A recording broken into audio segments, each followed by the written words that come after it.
बे समाव जोंनि गेजेराव दङ जोंनिनो मानिजाथाव ट्राइबेल राइट्स प्रटेक्शननिनो मानिजाथाव आफादगिरि लोगोसे बड'लेण्ड जनजाति सुरक्षा मन्चनि आफादगिरि मानगोनां जनलाल बसुमतारी सारा जोंनि गेजेराव दङ।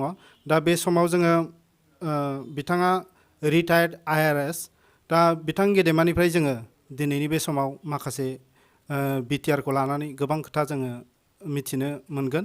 बे समाव जोङो सारनिसिम जोङो माखासे सोंलुखौ लानानै सारखौ जोङो रायदावनो सानदों। गोदानै दाजानाय बिटिआर गोरोबथानि सायाव सारा मा बुंनो सानो? बे गोरोबथा जानायखौ आङो गोसो गोरबोनिफ्राय मोजां मोनो, हामलायनाय मोनो आरो बिनि दारै समाजाव बा जोंनि माहारिनि गेजेराव सुख शान्ति जाफैगोन होननानै आं सानो। ओंखायनो आं बे सुक्तिखौ बे माबाखौ गोरोबथाखौ बरायो। गासैबो संगठन आरो केन्द्रीय सरकार आरो असम सरकार आरो BTC सासन बेखौ आङो धन्यबाद होयो। बिथांमोननि गोसो गोरबोनि मोजां साननानै शान्ति लाबोनायनि साननानै बे सुक्तिखौ खालामहोनायखौ आङो साबायखर होयो। बेवहाय बिटिआरआव हा हुनि माबादि रैखाथि मोनगोन ट्राइबेलफ्रा? ट्राइबेलफोरनि हा हुनि रैखाथिया BTC जानाय बा BTR जानायनि आगोलनिफ्रायनो दंखायो। बे प्रटेक्शना आसाम सरकारनि लेन्ड रेभिनिउ रेगुलेसन एक्टआवनो रोखा रोखानो दंखायो। जि जायगानाखि ट्राइबेल एरिया, जि जायगायावनाखि ट्राइबेल मेजरिटि, ट्राइबेल अध्युषित जायगा, बे जायगाखौ ट्राइबेल बेल्ट एन्ड ब्लक होननानै मोनसे अधिसुसित जायगा माने गभर्नमेन्टआ बे आयेनावनो दोनखादों।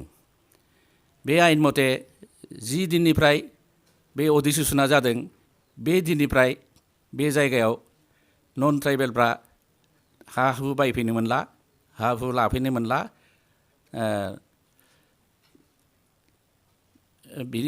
बिनिखायनो बे माबाया हा हुनि रैखाथिया बे BTR जानाय बा BTC जानायनि आगोलनिफ्रायनो दंखायो। दा बेखौ सरकारा इमप्लिमेन्ट खालामना होआखै। बे इमप्लिमेन्ट खालामना होयिखायनो बेबायदि असान्ति बा आन्दलन बेबायदि जाबाय थादोंमोन। दा ओमफ्राय बे असान्ति जानाय खारना जाबाय बे नटिफाइड हायाव, ट्राइबेलफोरनि नटिफाइड हायाव गुबुनफोर साग्लोबफैनाय। बे साग्लोबफैनायखौ आयेन मथे होखारनांगौ होननानै गभर्नमेन्टआबो गावसोरबो सोर माबा बेदखलकारि बिनि लिस्टखौ बिसोरो बानायखाबाय। बानायनानै इमप्लिमेन्टसो खालामाखैमोन, होखाराखैसोमोन। बिनिखायनो दा रिसेन्टलि हाइकर्टआव मोनसे अर्डार जाबाय। बे अर्डार मथे जायखौ सरकारा निजे माबा बेदखल होननानै आइडेन्टिफाइ खालामबाय, सिनाक्ट होबाय, बिसोरखौ होखारथारनांगौ होननानै एभिक्सन खालामनांगौ होननानै हाइकर्टआबो अर्डार पास खालामबाय। दा हा हुनि रैखाथिया जिहेतु आयेनावनो दंखायो, बेखौ BTR जाबा आरोबाव माने मोजाङै पालन खालामगोन होननानै, मोजाङै माने रैखाथिनि राहाखौ लागोन होननानै आं आसा खालामो। गामि सोसननाय आरो दानख'नायनि खोथायाव मा बुंनो सानो? बे सुक्तियाव मोनसे क्लज हिसाबै लादों। BTCआव दानि BTCआव BTCआ ट्राइबेल बेल्ट एन्ड ब्लकखौ लानानैनो बिनि हानि माबाखौ सिमाखौ थिग खालामदोंमोन बिनिफ्राय माबा सेर सेर कन्टिगुवास जायगा हिसाबै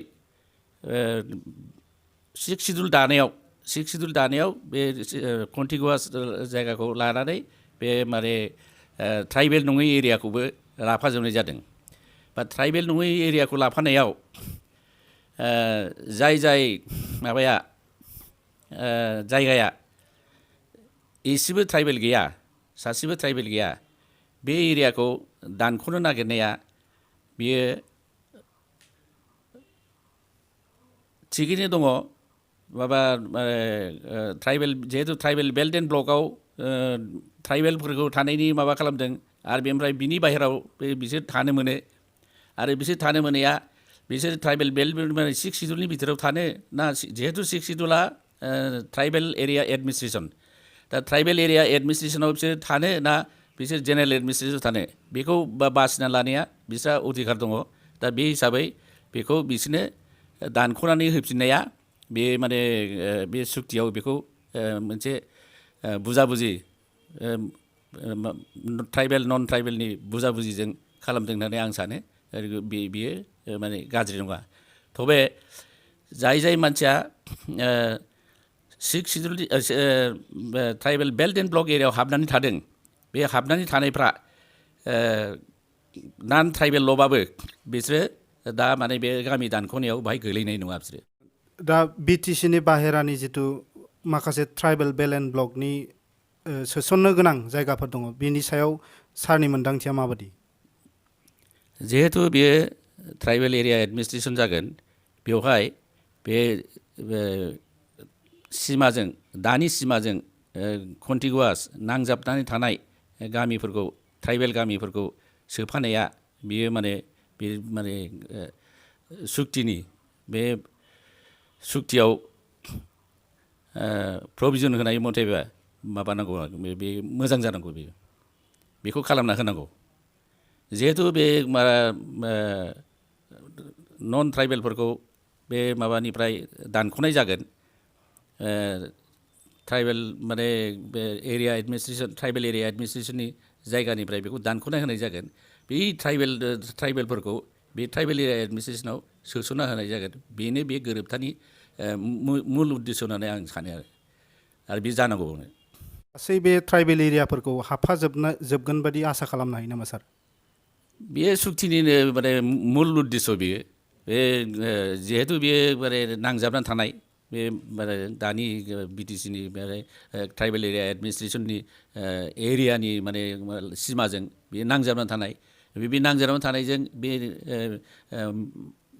कन्टिगुवास एरिया हिसाबै नांजाबनानै थानाय एरिया हिसाबै बेखौ लाफाजोबनाया बे माने सुक्तिनिनो बे मोनसे आयदा बेयो थामथि गोरोबथानि उनाव फैगौ इलेक्सना एप्रिलाव जागोन होननानै बयबो मिथियो दा बे बिटिआरनि जिथु गिबि इलेक्सन बेयाव सारनि बिबुंथिया मा जिहेतु दा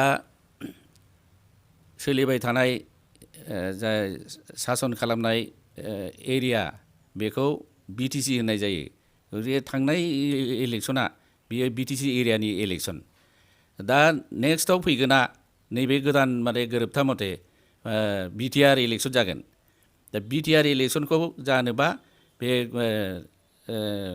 भटार लिस्टखौ थिग खालामना लाग्रोनांगोन भटार लिस्टआव थिग खालामना लाग्रोनांगोन आरो एरियाखौ थिग खालामना लाग्रोनांगोन बे एरियाखौ थिग खालामनानै भटार लिस्टखौ थिग खालामबासो बेखौ बिटिआरनि बे गोदान इलेक्सनखौ खालामनाया मोजां जागोन रोजा रोजा साबायखर थाबाय बे समाव सारा गावनि बेसेन गोसा समखौ जोंनो बे समाव होनायनि थाखाय गोजोन्थों सार